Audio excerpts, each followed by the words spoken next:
guys, welcome back to my YouTube channel. If you're new here, my name is Jordan and I am a reseller of clothing and shoes on Poshmark, eBay, and Mercari. Today in this video, I want to share with you my 5 tips and tricks for working with Poshmark, which is my main platform when I sell. I first started using Poshmark several years ago, just as a casual thing. I just wanted to get rid of clothes from my own closet, free up some space, and make a little extra money. So I didn't know any of the things that I know now about Poshmark, which has really helped my business succeed. Just as I've learned from other YouTubers, certain hacks and tips on using Poshmark and just selling in general, I want to share with you the same things that I've learned in the hopes to help you out. Tip number 1. This goes for selling in general. You want to have good quality, well-lit photos. You don't need to spend a bunch of money on lighting kits or rent out a whole studio to take your pictures. But you want to have a well-lit area, whether that's with a light shining on your item or natural light coming in from a window. You want to make sure your photos are well lit because that will help the buyer to decipher certain aspects of the item, such as the texture, maybe the quality. Definitely it shows the pattern of the item better if you have a well-lit area in which you photograph items. An item could appear dark gray instead of light gray just because the room is dark, and you don't want to give the wrong impression of the item that you're selling, and then the buyer gets it, he or she's upset, and you have a whole situation. So you just want to make sure you take your photos in a well-lit area to avoid any confusion, and this portrays a professionalism about your business as well. All right, tip number 2. So after you have your image, typically you'll do your title and your description. Again, this is for Poshmark, but this is also for any selling app that you use. You want to make sure you're as specific as possible and insert as many keywords as possible as well on your title and your description. Let's say I have a pink tank top that I'm selling. Now, I'm not going to want to put pink tank top in the title. Now, I have seen that a lot across Poshmark where it just says pink tank top and it's literally a pink tank top. Okay, so for simple pieces, you might think, okay, there's not many descriptive words, keywords that I can use, but there's always ways that you can add more to your listings than just pink tank top, for example. So look at the fabric tag. What material is it made of? Maybe it's made of cotton. That's something that you can include in your title. You can definitely include the size in your listing. What type of straps is it? Is it a thick strap tank top? Is it spaghetti strap? You can include that. Is it a tighter fit, a looser fit? So these are just things that you want to be thinking about when you're typing up your title and your description, because the buyer is searching for a specific things most times. They're not just searching pink tank top. They have something in mind. Maybe they want a spaghetti strap tank top that's a tighter fit. Okay, then if they go search tight fit pink spaghetti strap tank top, your listing's going to pop right up at the top versus the next listing that just says pink tank top. It's important to have specific keywords and a lot of detail in your title and your description. Moving on to tip number 3. You want to share your closet on Poshmark. This is something that I did not know much about when I listed several years ago items from my closet. I thought you just put them out there and they sell or they don't. You know, people find my items or they don't. Well, what makes Poshmark so special is every time you share your item, it bumps it to the top of the search.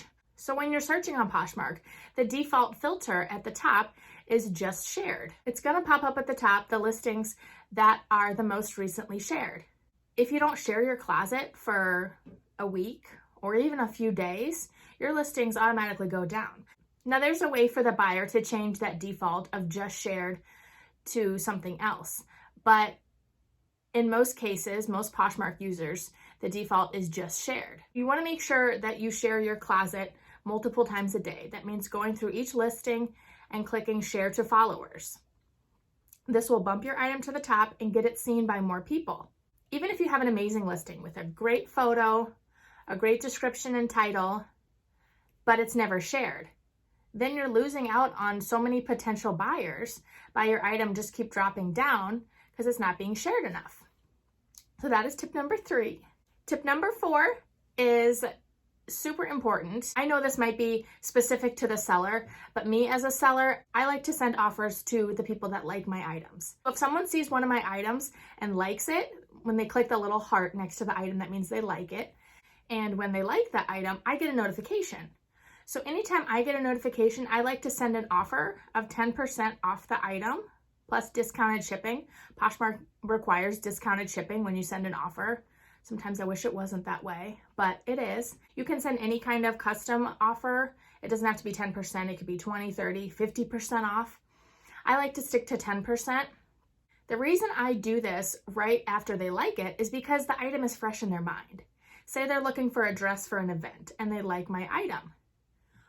And if I wait a few days to send an offer to someone that liked my item, they might not be looking for that dress anymore. They might have found a different dress. I just like to keep it very current with the buyers that like my items.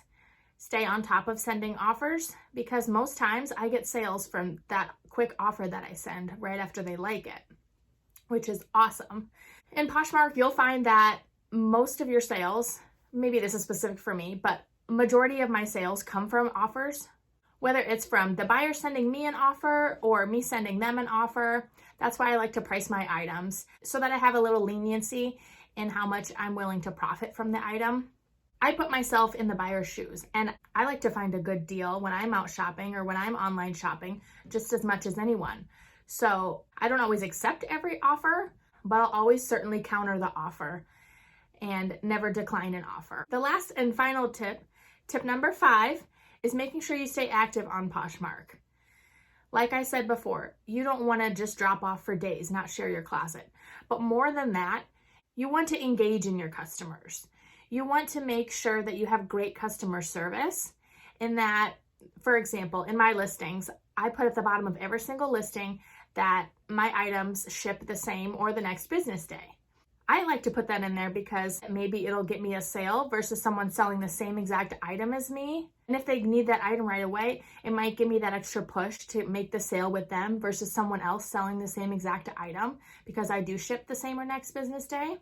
Staying active on Poshmark and providing good customer service, that is definitely something that is so important. You want to reach out to customers after they purchase an item.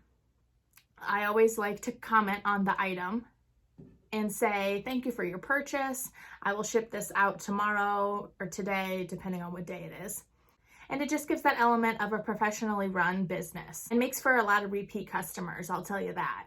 All right, so to wrap it up, the 5 tips that I went over today are to have a good image quality on your photos, a specific description and title with as many keywords as you can, sharing your closet as much as you can on Poshmark throughout the day, sending offers to likers right after they like it, and lastly, providing good customer service and staying active on Poshmark. Thanks for watching, and if you like this video, please subscribe. It means so much to me.